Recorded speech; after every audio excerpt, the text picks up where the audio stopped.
Ja, eerstens kan ek net sê, dit is 'n groot voorreg om in die werk van die Here te kan wees, en veral in die werk van die AIB te kan wees. Ek glo, die AIB gee vir ons 'n karretjie, waarmee ons die Here se werk kan doen. Een nou werk met ou mense, ander mense werk met kinders. Maar die Here het my spesifiek geroep op die straat en die steegies om daar die mense te gaan vind. En daar die mense te gaan bedien wat onbereik is. Jy weet, ons land en basies die hele wêreld word deurtrek deur dwelms. Ek sou sê 80% van Suid-Afrika se probleme het sy wortel in dwelms. En mense wat probeer dwelms bekom. En die strate is vol gebroke mense, stikkende mense. En dan is daar mense wat alles verloor as gevolg van die situasie waarin ons land is. En hulle eindig op straat. Hulle eindig op om drank te gebruik. En dan, ja, sien mens hierdie mense wat gebroken is. En dit was in Johannesburg wat die Here my spesifiek met hierdie versie, Lukas 14 vers 23, uitgedaag het, wat sê, gaan uit op die paaie en die lanings en dwing hulle om in te kom, sodat my huis vol kan word. Jy weet die mense, ons gaan na kerke toe, ons gaan na skole toe, ons gaan na plekke toe, maar daar's min wat reageer. Min wat reageer. Maar hulle wat op die strate is, hulle wat daar gebroken is, hulle reageer. Jy weet, as jy met mense werk wat rehabilitasie het, het jy met die rou bestanddele van die mensdom te doen. Hulle is wat hulle is. Hulle wys hulle sonde, hulle is vol sonde. As jy in die kerke werk, en mense so, ons maak onsself so mooi op. Ons het dieselfde probleme, maar dit is baie goed vermom. Maar daar sit jy met mense wat gebroken is. En ja, mense kry baie seer in daai bediening, en niks skok jou mee nie, niks wat kan gebeur, niks wat jy hoor, die verskriklike lewens waardeur mense gaan, niks skok my mee nie, dit is baie min, wat al in mense se lewens gebeur het, maar dit is so 'n voorreg om met sulke mense te kan werk, en dit het, soos ek sê, in die rand begin, en daar in Pier het nou aangegaan, waar ek in 4 rehabilitasiesentrums werk, klas gee, en so, en ja, ek kan getuig van een man, Donovan, en dit is redelik, hy het in die boubedryf gewerk daar in P, maar hy het as gevolg van omstandighede en dwelms en drank, hy begin om mense se geld te steel.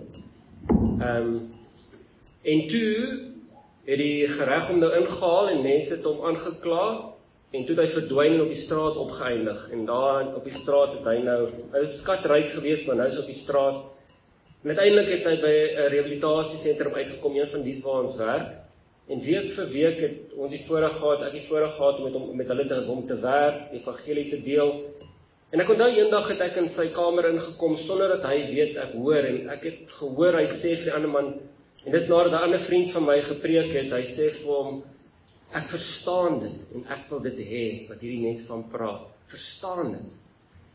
En jy weet, is wonderlik, hy is uit die rehabilitasiesentrum uit, na 'n ander plek waar ons ook bedien, daar naby Gramstad, en daar het hy 'n groepie begin, wat hy nou vir die ander manne klasse gee, en toe nooi ek hom, en hy weet mos, hy kan goed aftakke maak, en hy moet ons aftak om reg maak.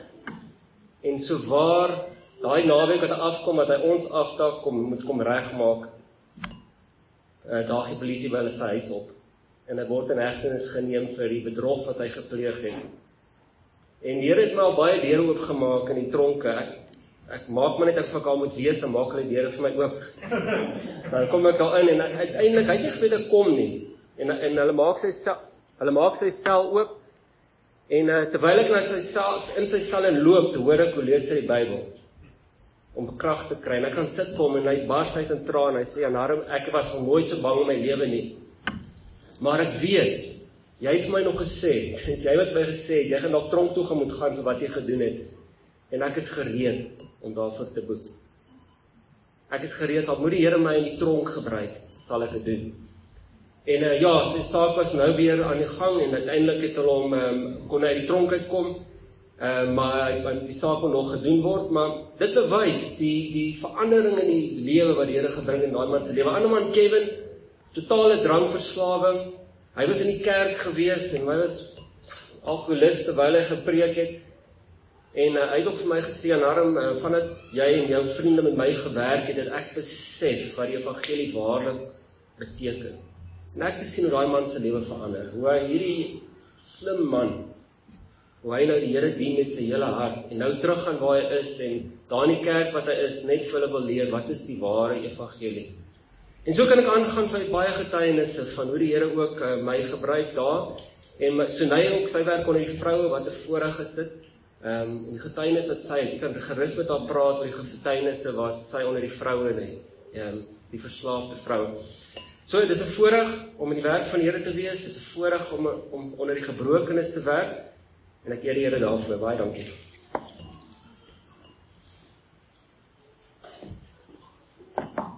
Nou vriende, as u nou na 'n pelgrim kyk, nou weet ek nie wie van u al gedink het, 'n pelgrim is nou iemand wat vir mense kan praat en poppekas kan hou en kan sing, en hulle is nooit op hulle senuwees nie, hulle gaan na skool toe, hulle reël alles, en dis net maklik. Nou ek kan nie verseker, dis alles behalwe die waarheid. Ons het ook baie keer ons bene wat bewe, en dan voel jy so klein, en jy voel so onbekwaam, en jy gaan, want jy weet die Here het jou gestuur.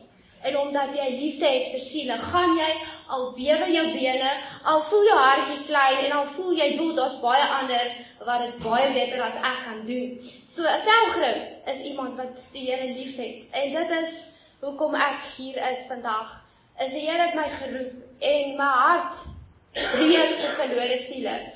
As ek begin om te vertel die nood wat daar buite is, dan wil my hart breek. Dit is soveel meer as wat ons ooit by mense kan uitkom. En daarom, as u na 'n pelgrim kyk, as u 'n student kyk, asseblief vriende, bid dat die Here vir ons sal werkers stuur. Ek wil vinnig net 'n paar gedagtes deel, my ervaring in die werk. Daar's so baie om te getuig, ek gaan nou by 'n paar moet hou. Ek onthou my eerste 6 maande as 'n pelgrim, het ek meestal net saam gegaan en gekyk hoe word dit gedoen. En dan het ons mense gaan besoek en 'n stukkie uit die Bybel gelees en gevra, oom Tannie, ken u vir Jesus? Wanneer het u met Jesus ontmoet? En so het ek begin. Ons het begin om vakansie Bybelskole te help meer, gehelp by jeugkampe.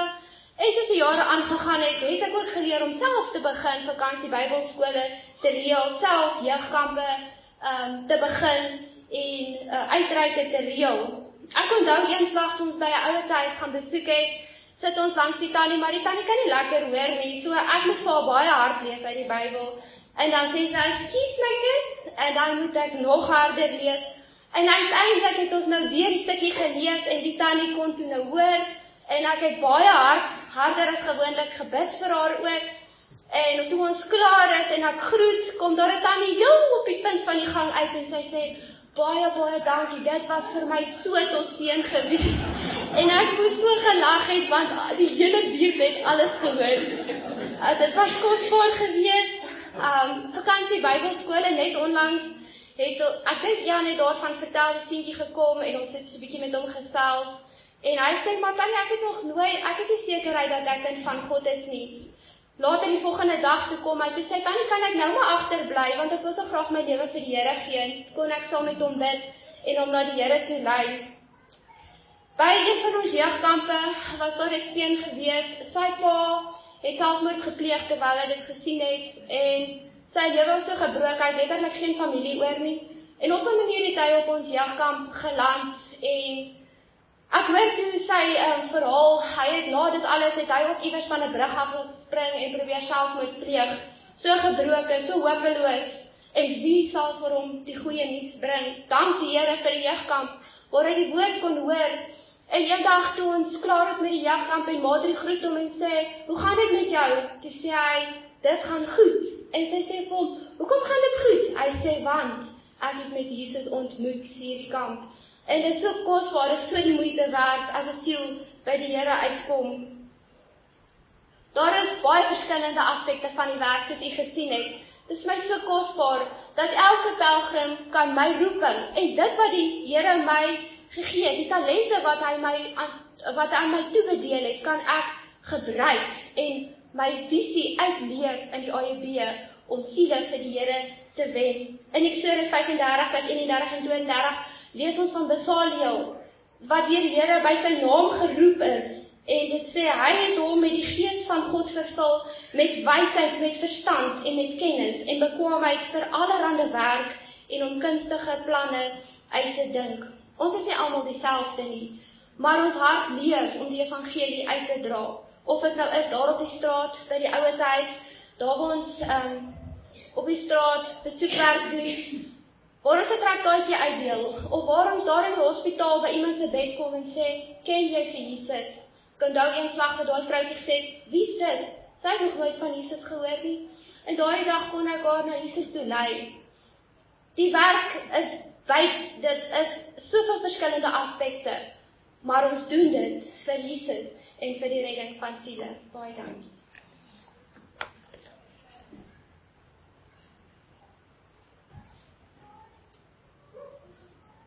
Dit is vir my 'n voorreg om net 'n bietjie terugvoer te gee van die Bible College. Nou, ons het 'n geweldig baie praktiese uitreike in die week. Nou, elke woensdag, elke donderdag, elke vrydag en elke sondag het ons 'n geleentheid iewerste in die dorp. Woensdag is ons by 'n besigheid geleentheid.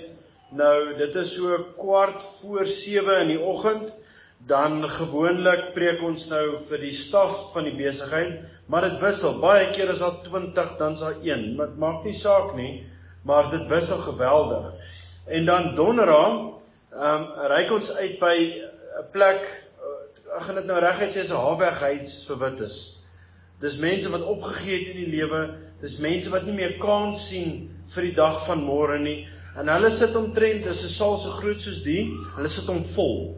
Dis seker so 120, 150 mense, waar daar 'n geweldige honger is.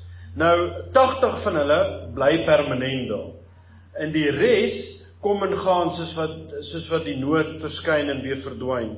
En dan Vrydag aande reik ons uit onder die studente op die bult. Nou, dis 'n belewenis, dis 'n verskeidenheid van ongelooflike dronk mense, na mense wat werklik waar die Here dien, wat net op 'n slegte plek opgeëindig het, of wat 'n fout gemaak het iewerste. En dit is vir my ongelooflik om te sien wat gebeur wanneer 'n mens hulle konfronteer, wanneer hulle mense by die evangelie vasvat, as ek dit nou so kan stel.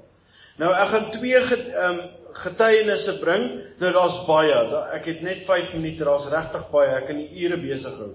Maar die ene was, toe ons 'n hospitaalbesoek ek en een van die studente gedoen het. Nou, die persoon kon 'n mens sien is op sy laaste, hy het kanker gehad. Ek vergelyk altyd bitterheid as die geestelike kanker, dit verwoes 'n mens. Nou, die kanker het sy hele liggaam, van sy kop tot sy tone, het sy gesig het begin, en sy oë het begin uitval, maar gelukkig het hy een oog gehad wat nog kon sien. En ons bring toe vir hom die evangelie, ons bid toe saam met hom, ons los hom evangeliese traktaatjies, en dit is net vir my interessant dat 3 dae daarna is hy toe oorlede. En dit was vir my baie hartseer, maar die tannie wat ons gesê het van die oom, het toe na ons toe gekom, toe sê, toe ek hom kry, toe hou hy die traktaatjie so vas.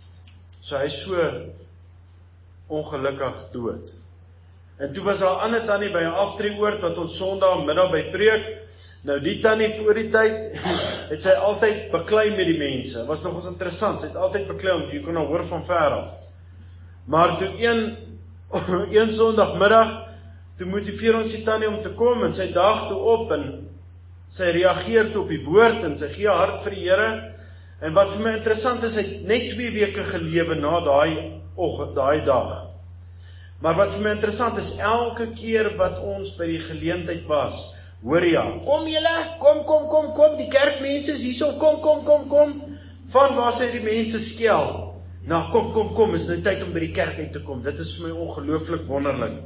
Nou, bid asseblief vir die geleentheid, so dit is Woensdag is ons by 'n besigheid, Donderdag is ons by die haarweghuis, Vrydag reik ons uit op die bult, en dan Sondag is ons by verskeie afdrieoorde. Nou ons het begin by ene, ons trek nou al op 3, wat ons so afwissel.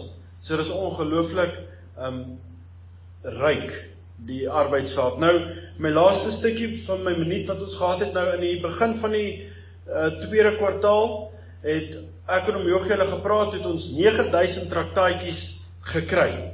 Nou van die 9000 traktaatjies is daar 1/4 van die boks oor. Nou, 'n mens kan nou die wiskunde doen, dan seker so 800 traktaatjies oor, maar ons was besig, ons was regtig besig. En dit was by besighede, dit was op die strate, dit was by afdrieoorde, waar mense regtig waar oop was vir dit. So baie dankie vir die geleentheid wat ek gehad het, en ja, onthou asseblief om vir Glenward te bid. Baie dankie.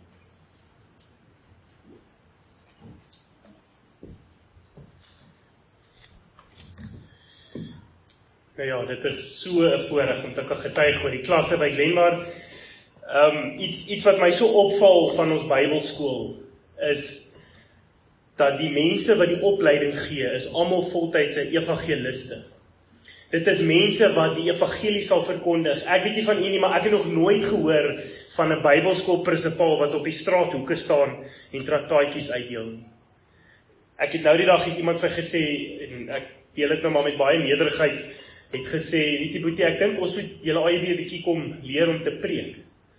En toe dink ek wel, miskien ek het nog baie om te leer, maar toe dink ek, Here, u het vir ons bonte boodskap gegee. Toets dit bietjie. Vra enige pelgrim om oor 'n minuut vir u 'n uur lank te preek oor die evangelie, hy sal 2 ure vir u preek. En die hart van dit lê by ons Bybelskool. Daar waar ons opgelei word om die evangelie te preek, tydig en ontydig. Wanneer niemand jou vra om dit te preek, maar jy almal wil hê moet dit preek. En dit is so kosbaar dat ons Bybelskool het wat die evangelie leer, indrul, soos Dominee Rudy vir ons geleer het vorige diens. Dit word ingedrul, dat ons enige tyd, die kan my nou wakker maak, of iemand nou wakker maak, 'n pelgrim, hy sal vir die evangelie kan preek, 3 punte preek, uit die woord van die Here uit.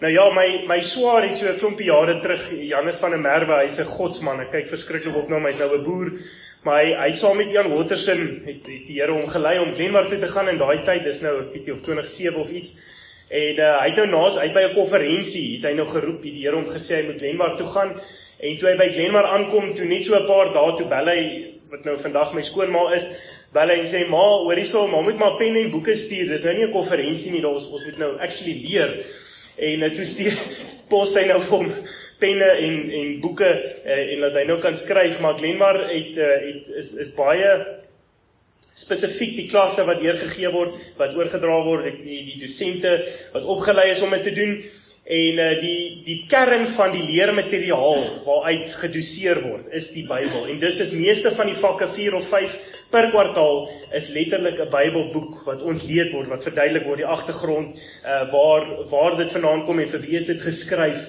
en spesifieke eksegese uitskrif uit die Bybel self uit. So die hele Bybel word bestudeer saam met basiese teologiese vakke, so sistematiese teologie, homiletiek, die kuns om te preek, demonologie en allerlei teologiese vakke, maar dit, ek wil nou vir julle sê, en ek weet nie of ek dit mag sê nie, maar dis meer op die agtergrond. Die skrif word geleer.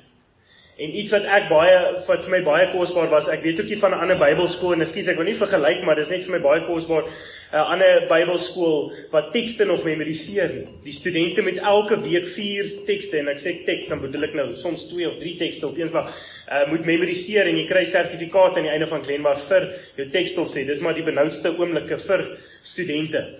Maar ek wil laastens deel iets wat vir my baie kosbaar is, en iets wat ek al 'n paar keer gedink het, en amper vir Jogie gesê het, hoor, jy kan ons as Bontie maar weer terug aan Glenward toe nie, is die kosbare klasse wat nou op die been gerig is, praktiese evangelisasiewerk. Nou in my tyd was daar kinderwerk gegee, maar dit was baie lank klas wat CEF self klas gegee het om die studente te leer om kinderwerk te doen, en dis nou so kosbaar dat Glenward daai verhouding het met CEF, die wat nie ken nie, Child Evangelism Fellowship, is na my mening die beste evangelisasie metodiek om kinders te evangeliseer reg rondom die wêreld. So dit is so voorreg dat hulle self klas gee, en dan is daar nou klomp vakke wat bygekom het wat praktiese student oplei in vandag se tyd.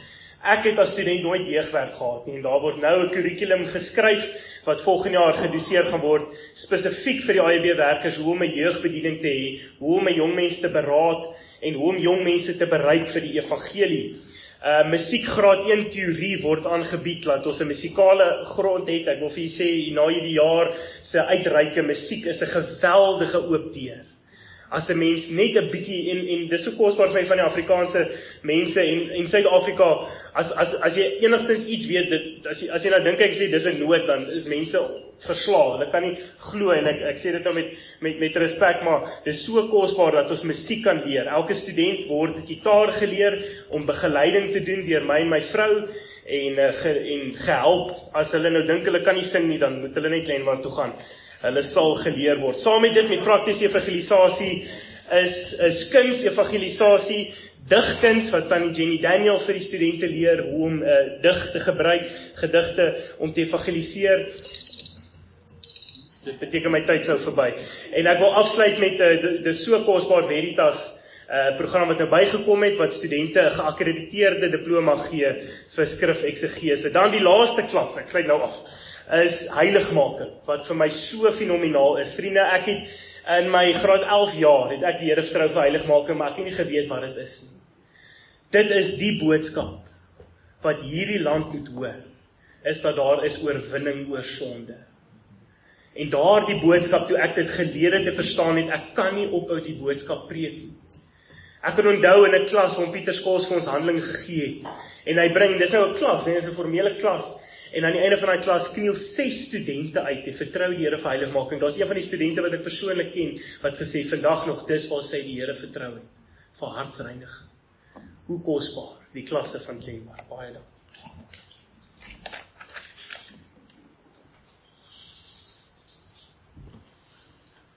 U kan saam met my blaai na 148.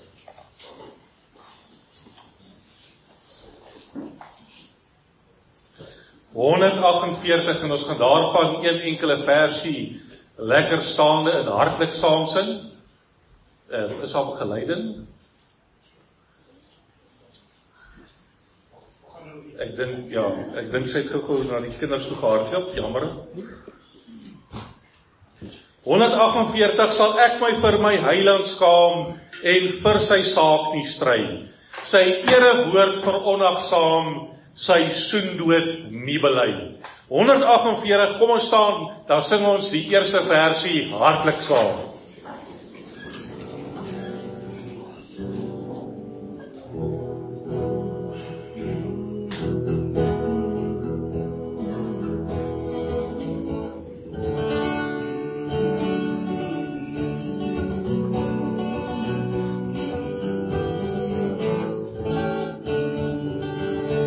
Sal ek by vir my heiland skaam en vir sy saak nie stry. Sy erewoord veronagsaam, sy soendood nie bely. By die kruis het die lig deurgebreek en die laste van my hart weggerol. Deur geloof is daar al my bande verbreek, en nou is ek steeds van vreugde vol. Baie dankie. Baie dankie.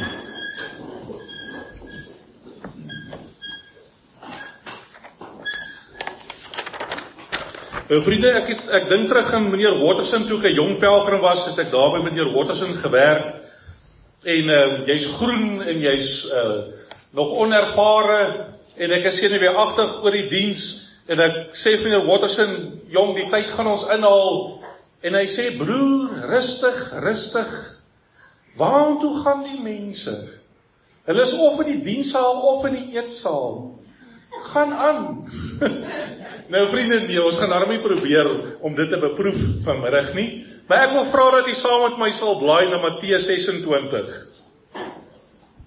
En ek wil so 'n paar gedagtes met u kom deel uit Matteus 26 uit. Ons gaan begin daarso by vers 31. Matteus 26 vers 31. Toe sê Jesus vir hulle, julle sal almal in hierdie nag aanstoot neem aan my. Want daar is geskrywe, ek sal die herder slaan en die skape van die kudde sal verstrooi word. Maar nadat ek opgestaan het, sal ek voor julle uit na Galilea gaan. Daarop antwoord Petrus en sê vir hom, al sal almal ook aanstoot aan u neem, ek sal nooit aanstoot neem nie. Jesus sê vir hom, voorwaar ek sê vir jou in hierdie nag, voordat die haan gekraai het, sal jy my 3 maal verloon. Petrus sê vir hom, al moes ek ook saam met u sterwe, ek sal u nooit verloon nie. So het ook al die ander disippels gesê. Dan vriende, dan gaan ons daarso na vers 57 toe. En die wat Jesus gevange geneem het, het hom weggelei na Kajafas die hoëpriester, waar die skrifgeleerdes en die ouderlinge vergader het. En Petrus het hom van ver af gevolg tot by die paleis van die hoëpriester. En hy het ingegaan en by die dienaars gaan sit om die einde te sien. Vriende, net hierdie woordjies, en Petrus het hom van ver af gevolg. Petrus het hom van ver af gevolg. Ons het seker al hierdie gedeelte gelees en soortgelyke gedeeltes in die Bybel en vir onsself gedink, jongens, ek net daar was. Ek is daarom iemand wat anderste is. Ek is van ander stofasie in mekaar geslaan. Ek het daarom 'n bietjie inbors in my. My hart klop 'n bietjie harder en 'n bietjie warmer vir die Here Jesus. En my liefde is groter. As ek in daai situasie was, sou ek daarom saam met Jesus deur die stryd gegaan het. En ek sou saam met die Here Jesus gegaan het tot daar voor Kajafas. En ek sou vir Kajafas 'n ding of 2 gaan vertel het. Baie van ons het ons al so gelees in situasies in die Bybel. In jou hande saamgeslaan en gesê, hoe kon hulle dit gedoen het? Ek sou soveel anderste opgetree het. Maar vriende, hier sit ons vanmiddag. Hier sit ons vanmiddag en ons getuig teen onsself. Ons is besig om teen onsself te getuig. Daar was een keer 'n jong seun wat by die Here uitgekom het, maar hy's 'n baie goeie sportspan, 'n baie goeie rugbyspeler gewees. En net nadat hy gered geword het, moes hy gegaan het op 'n rugby toe. En die jong vriend wat hom na die Here toe gelei het, was toe baie benoud geweest, want ons weet dis nie engeltjies wat op rugby toere gaan nie. En terwyl hy op die rugby toer is, het hierdie jong vriend gedurig vir hom gebid en sy naam by die Here genoem, maar hy was senuweeagtig en hy was ontsteld en hy was ontstemd en alles wat jy daarmee kan saamgaan. Dis nog voor die tyd van die selfone gewees. En hy was benoud gewees oor die welstand van hierdie jong vriend van hom, wat sopas die Here ontmoet het, nog 'n jong babietjie in Christus. En toe die bus die dag by die skool intrek om die rugbyspelers af te laai, toe is hy eerste daarso en hy wag also by die bushalte. En sy vriend kom aan en die eerste vraag wat hy vir hom vra is, my vriend, hoe gaan dit met jou? Het jy staande gebly? En sy vriend sê vir hom met 'n groot glimlag, ag, dis maklik gewees. Hulle het nie eens geweet ek is 'n kind van die Here nie. Haai vriende. Die lewe met 'n boodskap. Ek wil graag vinnig vanmiddag met u praat oor die lewe met 'n boodskap. En hy het vir Jesus van ver af gevolg. Nou ons het geluister gisterand na die boodskap vanoggend, na die boodskap en na Dominee Rudy het ook daarna verwys van hierdie geweldige impak wat op jou lewe kom. Die dag as jy die Here Jesus ontmoet as jou saligmaker en verlosser. Dis my so kosbare illustrasie gewees wat Tyron vanoggend gebruik het van die atoombomontploffing. Wat daai verskriklike skade, daai onherstelbare skade gebring het. Daar's verandering vir ewig en vir altyd. En as ek by die Here Jesus aangekom het, sal dit so in my lewe wees. Daar sal verandering wees. Daar sal 'n definitiewe verandering wees. Luister 'n bietjie na die getuienisse van baie kinders van die Here. Jy kan so luister as die pelgrimpies getuig hiervoor van hoe die Here hulle siel gered het. Ek het een keer het iemand van my in 'n gehoor gesê, het jy geluister na hierdie klomp mense van die AEB. Dis daarom 'n klomp goddelose mense. Want die een se sonde is groter as die ander een se sonde.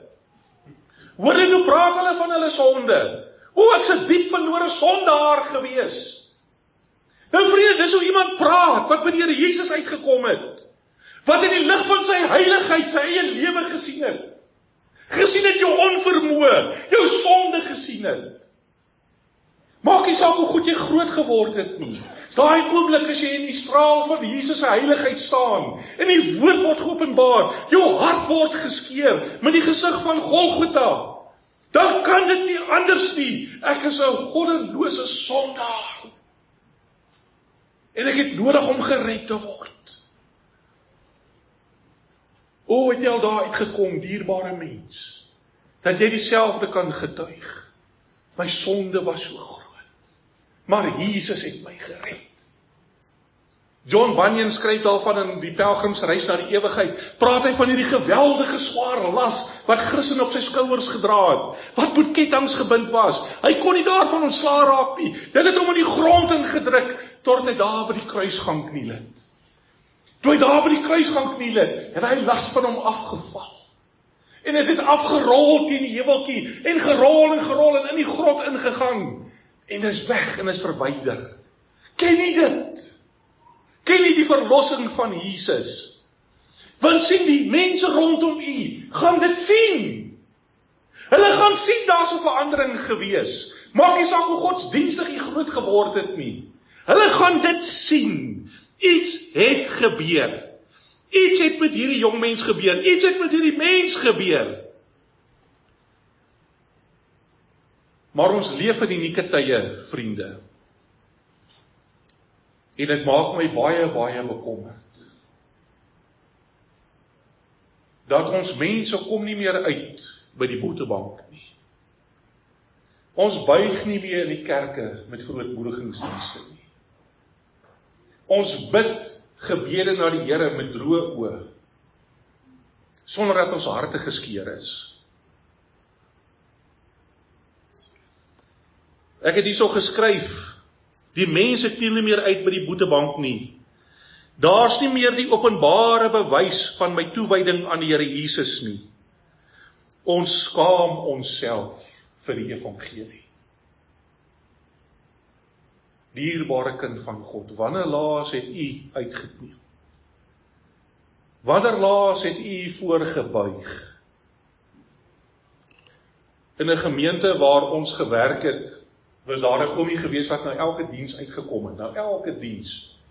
Dominee Johannes van der Kolf, ek het saam met hom gewerk daai tyd in die Wes-Kaap. En by een van die dienste, toe die oomie weer uitkom om uit te kom kniel en saam met 'n werker te kom bid, toe staan die predikantse vrou agter by die deur. Dis nou jammer dat dit nou so is. En oom Johannes staan daar agter en sy vra om verskoning. Sy sê, "Ag oom Johannes, vergewe tog die ou oomie. Hy's maar baie knaand." En dit moet jy nie vir oom Johannes sê nie. En oom Johannes kry so 'n strak uitdrukking op sy gesig en hy kyk vir die dame. Hy sê vir haar, "Mevrou, as jy maar die Here wou gesoek het soos daai oomie die Here soek. Daai oomie het nie 'n geleentheid gemis om te buig voor die kruis nie. Wanneer het u gebuig? O, dierbare kind van God, buig ons nog, as die Here met ons praat, of het ons harte graniet geword, soos Dominee Johan gisteraand gepraat het. Ons luister nie meer nie, ons hoor nie meer nie, ons reageer nie meer nie. Ons reageer nie meer nie. Daar waar ek in Potchefstroom is, het ek en Dominee Ferdi daar so een keer met mekaar gesels.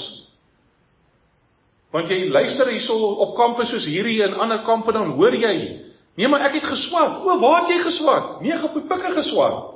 O, was jy op die pikke gewees? Wanneer? Nee, so 'n jaar of 3 terug. En dan is dit AJB vriende.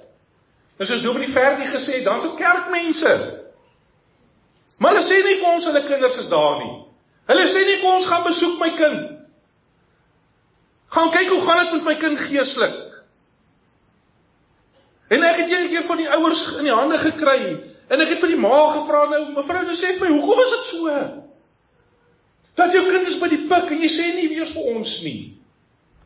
Is dit omdat jy skaam is vir die evangelie?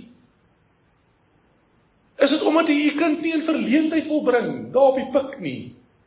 Dat die eenvoudige ou evangelis of die dominee by sy kamerdeur moet aanklop nie? Haai vriende.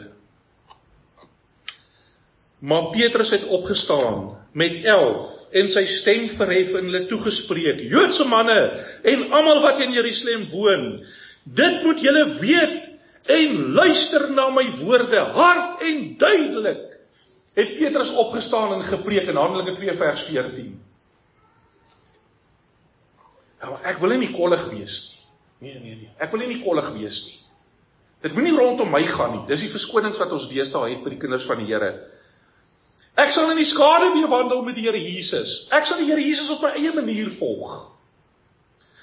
Die probleem is, dierbare vriend, as jy vandag opkyk na die voetspore van die Here Jesus, dan moet jy sien, jy begin om hom van ver af te volg. Jy is nie meer in gelid, in pas met die Here Jesus nie. Jy is besig om hom van ver af te volg. Die lewe met 'n boodskap. Die lewe met 'n boodskap. Ek lees daarso in 'n boek van Major Alistair Smith van 'n Ierse boer wat 'n joernaal gehad het en in die joernaal het hy opgeskryf en gesê my ondervindings, al die ondervindings wat hy met die Here gehad het, sy redding, sy heiligmaking en sy kosbare ondervindings waar die Here met hom gepraat het, het hy in hierdie joernaal opgeskryf. En hy daar ergens in 'n kas het hy dit gespaar. En elke keer as hy by die huis kom en hy voel so 'n bietjie af, dan roep hy die bediende, dan roep hy aan en sê vir haar, bring my ondervindings 'n bietjie vir my. Dan lees hy uit die joernaal uit om homself nou te probeer opbeheer. En hy weet so eendag gaan sit daar so in sy stoel, mismoedig, kop onderste bo, en hy roep die bediende en hy sê, bring 'n bietjie my ondervindings. En die bediende kom daar so in en sy sê, meneer, u ondervindings is deur die rotte opgevreet. Daar's net seker snippertjies oor. Nou, dierbare kind van God, is jou getuienis dalk deur die rotte opgevreet? Is jou ondervindings deur die rotte opgeëet? Wat is die boodskap wat ons moet uitdra? Paulus se boodskap aan die gemeente van die Korintiërs was gewees, want Christus het my nie gestuur om te doop nie, maar om die evangelie te verkondig, nie met wysheid van woorde nie, sodat die kruis van Christus nie verydel mag word nie. 1 Korintiërs 1 vers 17. Sy boodskap aan die Galasiërs gemeente. Maar wat my betref, mag ek nooit roem nie, behalwe die kruis van ons Here Jesus Christus, deur wie die wêreld vir my gekruisig is, en ek vir die wêreld, Galasiërs 6 vers 14. En dan sy kosbare woorde aan die gemeente van Filippi, want vir my is die lewe Christus, en om te sterwe is wins. Filippense 1 vers 21. Het jy 'n boodskap wat jy uitlewe na buitekant toe? Is daar 'n boodskap wat jy na die mense na buitekant toe vat? Want jy sien dit baie duidelik in ons gebedslewe. En jy sien dit baie duidelik in ons onverskilligheid teenoor die ongeredde. Dat ons het nie meer 'n boodskap wat ons na die wêreld toe vat nie. Ons is so vasgevang. Ons is so vasgevang in ons eie wêreld. Ons is so vasgevang in ons eie behoeftes. Alles draai rondom my, ek, myself. Alles draai so rondom myself. My ambisie, my gemak, my reg, my voordeel, my loopbaan. Jy weet, ek het so rukkie terug het ek 'n statistiek gelees van Japan. Hulle sê Japan is op hierdie oomblik in 'n krisis, want hulle beleef 'n negatiewe populasiegroei. Hulle groei nie meer nie, hulle gaan agteruit. En toe hulle gaan kyk het wat die oorsaak daarvan is, te sien hulle die jong mense sosialiseer nie meer met mekaar nie. Want my werk is aanlyn. Alles wat ek nodig het, bekom ek aanlyn. Elke vorm van genot en plesier is aanlyn. Ek kom nie meer buitekant toe om iemand te groet en iemand te sien nie. Alles draai rondom myself en my gemak, daar so my kamertjie. Alles is aanlyn. My kos word by my voordeur afgelaai. Ek hoef nie eens uit te gaan nie.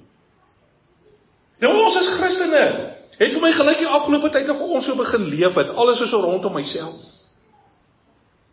Alles draai net rondom myself. Vriende, wanneer laas het jy uitgereik na iemand buitekant jouself toe? Wanneer laas het jy 'n siel na Jesus toe gelei? Wanneer laas het met iemand gepraat oor die verlossingsboodskap? Wanneer laas? Ek wil vir u vra, terwyl ons hier so in die diens is, steek vir my die hande op. Wie van u is gered as gevolg van iemand anders se intervensie? Iemand anders het u na die konferensie toe genooi, iemand anders het vir u gebid, iemand anders het 'n traktaatjie na u toe gevat, iemand anders het u vertel van Jesus. Wie van u? Steek gou die hande op. Nou, hoekom reik ons nie uit nie? As iemand anders met my moeite gedoen het, dat ek by Jesus uitgekom het, hoekom reik ek nie uit nie? Ons is besig, ek en meneer Gerber, is daar so in Wesa besig met 'n reeks dienste. Is 'n ou klein dorpie, 'n klein bosboustasie. Ag, daar's 'n handjievol mense, as dit 50 mense is dit baie. Jy gaan in een dag deur die hele dorp. Aan die einde van die week het jy almal geken. Hulle noemname, hulle byname, alles het jy geken. En ons kom by die een paartjie uit, nog 'n jong getroude paar. En toe ons daar die deur klop, hulle is op ons lys, dit is vriende wat ons moet gaan besoek. Toe die man die deur oopmaak, toe straal hy. Hy straal. Hy sê, "Is julle hierso?" Ek sê, "Ja, ons is hierso." Ek het hom nog nooit ontmoet nie. Maar hy weet is die AJB. Hy sê, kom in, en ons gesels daar met hulle. Ag, en soos die gewoonte is, ons het so rukkie gesels en gevra, maar nou sê vir my, waar het julle gered geword? Ag, jy kan dit sien, dit straal uit hom uit. As iemand in Christus is hy 'n nuwe skepsel. Die ou ding het verbygegaan, kyk, het alles nuut geword. Jy kan dit sien. En ek vra toe vir my, hoe het julle gered geword? Vertel vir my. Hy sê, so rukkie voor julle hierso was, 'n paar jaar terug, was hier so 2 ander pelgrims gewees. Hulle het 'n reeks dienste gehou, dieselfde plekkie waar julle nou 'n reeks dienste hou. En hulle het hierso by ons uitgekom, die eerste dag, en het ons genooi, en gesê, kom asseblief na die dienste toe. En ons het nie gegaan nie, want wie is die vreemde mense? Nee, wat, hoekom sal ons nou gaan? 2 dae later, toe die 2 pelgrimpies weer daarso, klop weer nie deur. Hoor jy, ons het julle nog nie gesien by die dienste nie, wanneer gaan julle kom? Hoe gaan julle kom? Almal was al by die dienste gewees, behalwe julle 2. Nou vriende, dis nou druk, nie? Nou gaan die hele dorp van jou praat, want jy is nie by die reeks gewees nie. En nou is hulle ongemaklik nie, hy sê ons ongemaklik, hy en sy vroukie kyk vir mekaar, ons jong getroud. Nou kyk hulle vir mekaar, nou, hoe nou? Nee, maar hulle het nog steeds nie gegaan nie. Die Vrydag, daar is die pelgrimpies weer. Luister, julle is nog steeds nie daar gewees nie, môre is die laaste diens. En dan gaan ons weg wees, dan was julle nie daar gewees nie. Die enigste in die hele dorp wat nie by die reeks dienste was nie. Gaan julle kom?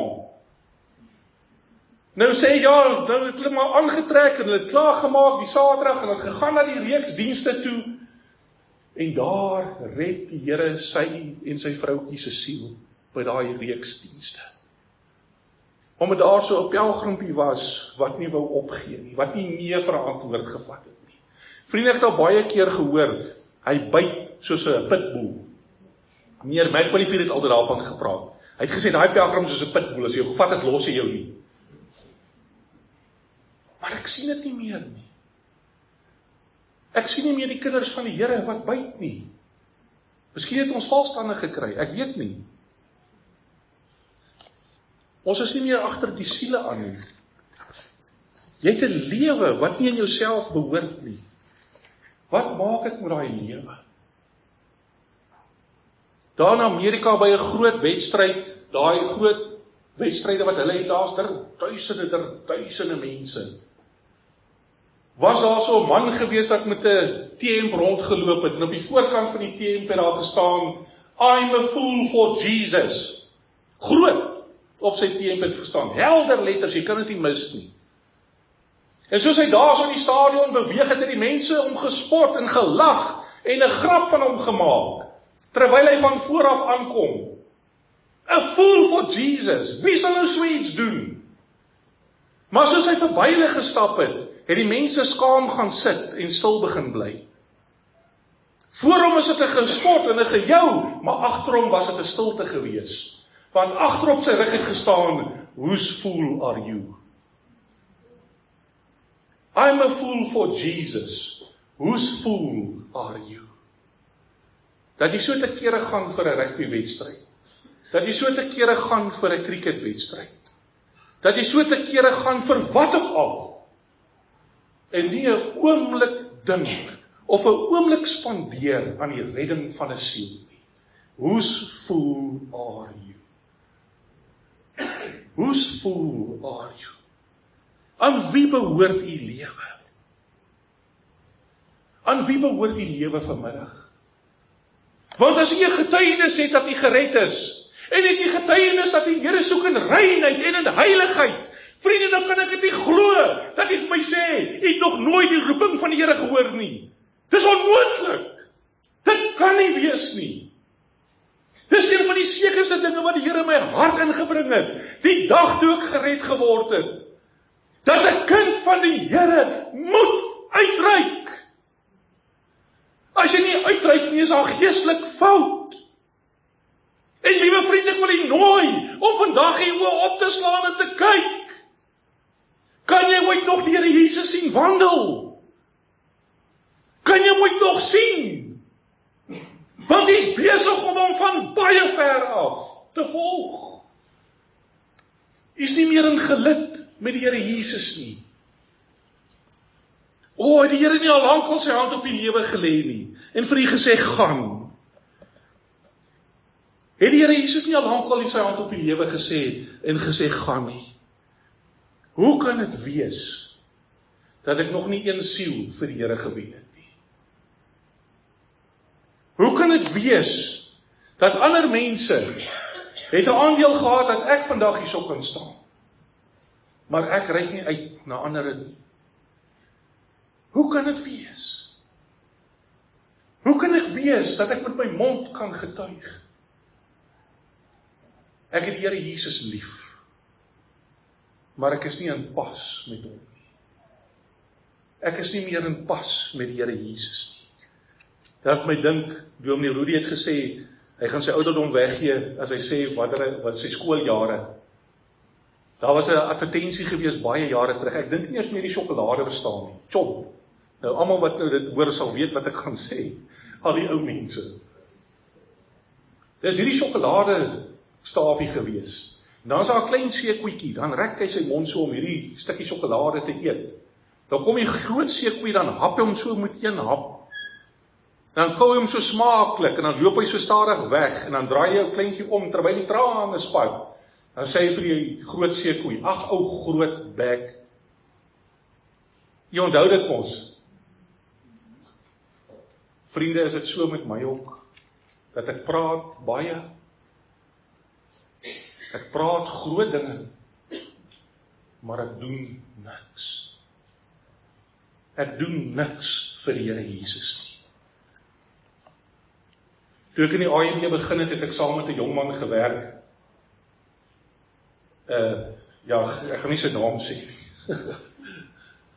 Maar hy het my 'n kosbare roepingsgetuienis gehad. En ek wil dit graag u uitdaag vandag hierso. Almal wat hierso sit, met hierdie roepingsgetuienis van hierdie jong man. Hy was 'n skranderseun gewees, sy punte was 70 plus gewees, in sy matriek eindeksamen. So 'n ryk toekoms wat hom gewag het. Maar die dag, toe hy vir sy pa sê, hy voel die Here roep hom. Toe sê sy pa vir hom, my seun, moenie jou tyd mors om 'n graad te gaan kry nie. Moenie jou tyd mors om agter ander goed aan te jaag nie. Die Here se koms is naby. Gaan soek vir die Here siele. Gaan bekwam jou om vir die Here siele te gaan soek. En sy pa het hom aangemoedig en gesê, gaan my seun, gaan in die werk van die Here in. Ek wonder of ek so op u kan staat maak vandag, dat as die Here sy hand op die kind lê, op die kleinkind lê, op wie ook al lê, dat hy sal sê, gaan.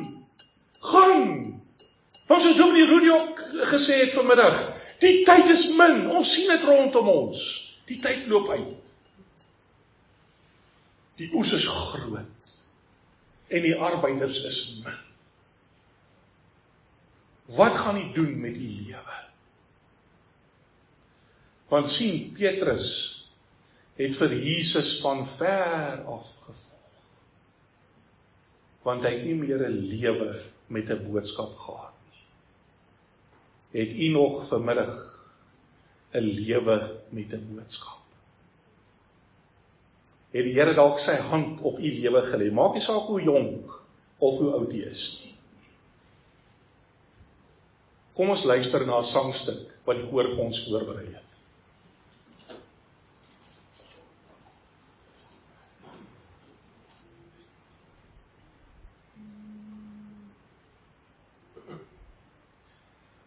Wanted, wanted, loyal hearts are wanted, faithful in the service of our Lord and King. Hearts of true love burning, hearts of sinners yearning, seeking evermore the lost ones back to bring. Up to the harvest fields that labor while you lay. Up into the harvest fields with wildest souls today. Ye loyal hearts and true, and laborers not a few. Wanted, wanted, the Lord has need of you. Wanted, wanted, helping hands are wanted, willing hands to labor, anytime or where. Fields with harvest pending, God is reaper singing, who will go the precious golden sheaves to bear. Up into the harvest fields that labor while you lay. Up into the harvest fields with wildest souls today. Ye loyal hearts and true, and laborers not a few. Wanted, wanted, the Lord has need of you. Wanted, wanted, holy lives are wanted, showing unto sinners Jesus' heart to save. Free from condemnation, kept by His salvation, spent in service, yea, the lives He freely gave. Up into the harvest fields and labor while you lay. Up into the harvest fields with wildest souls call today. Ye loyal hearts and true, and laborers not a few. Wanted, wanted, the Lord hath need of you. Vriende, kan ek vra dat ons sal staan?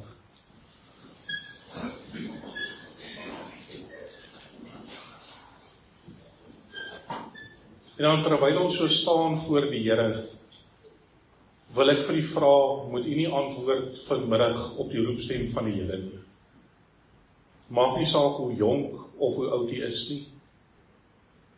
Is daar nie dalk nou iemand wat moet sê, die Here het my geroep. Die Here het sy hand op my lewe gelê. Sal u dan nie nou, terwyl ons almal staan, uitkom en na die gebedskamers toe beweeg nie? Wie gaan eerste wees? Wie gaan vir ons eerste beweeg? Dankie broer. So nog, dit kan nie die enigste een wees nie. Vriende, dit kan nie die enigste wees nie. Baie dankie. Wie is daar nog wat die Here geroep het? Dink na die Here, kyk op. Kyk op en kyk of jy die Here Jesus kan sien. Kyk of jy in geluk met die Here is. Of jy in pas met die Here is. Laaste geleentheid. Laaste geleentheid wat ek hier gaan nooi om te kom. Dankie. Dankie, suster. Here, u sien ons hier so staan voor u. Met hierdie geweldige verantwoordelikheid op ons skouers. Om die onbereiktes daar buitekant te gaan vertel van Jesus en van sy verlossingswerk. Paulus het gesê, ek skuld die mense die evangelie, ek is 'n skuldenaar. Hoe gaan ek stil bly? Hoe gaan ek wegkry? Terwyl die Here so groot en heerlike werk vir my gedoen het. Hoe gaan ek dit vir myself kan hou? O Here, Here, roep, lê u hand op hierdie lewens wat vanmiddag hier voor u staan, en roep hulle vir u diens, in Jesus Christus naam. Amen.